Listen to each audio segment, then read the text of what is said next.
ஒரே குடும்பத்துல இருந்தா எல்லா தலைவரும் நீங்க உருவாகுறீங்க. ஏன் வேற யாருக்குமே இந்த தமிழ்நாட்டை ஆளக்கூடிய தகுதியே கிடையாது திமுகல? ஐயா கருணாநிதி அவர்கள் மட்டும்தான் முதலமைச்சரா? அதன் பிறகு ஐயா ஸ்டாலின் அவர்கள் மட்டும்தான் முதலமைச்சரா? அதன் பிறகு ஐயா உதயநிதி ஸ்டாலின் அவர்கள் மட்டும்தான் துணை முதலமைச்சரா?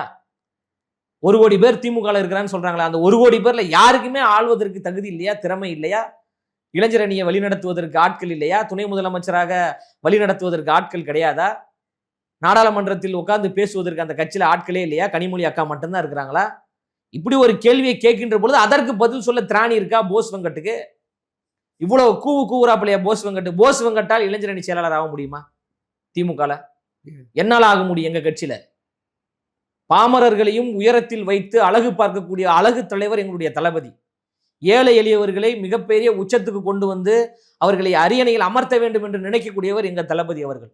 ஆட்டோ ஓட்டுநர்களையும் மூட்டை தூக்குபவர்களையும் மளிகை கடை வைத்திருப்பவர்களையும் பூக்கடை வைத்திருப்பவர்களுக்கும் மாவட்ட செயலாளர் மாநில செயலாளர் என்று பதவி கொடுத்து மிகப்பெரிய ஒரு அடையாளத்தை ஏற்படுத்தியவர் எங்க தளபதி அவர்கள். திமுக யாருக்காவது அப்படி செஞ்சிருக்கிறாங்களா? இது குறித்து பேசுவாரா போஸ் வெங்கட்?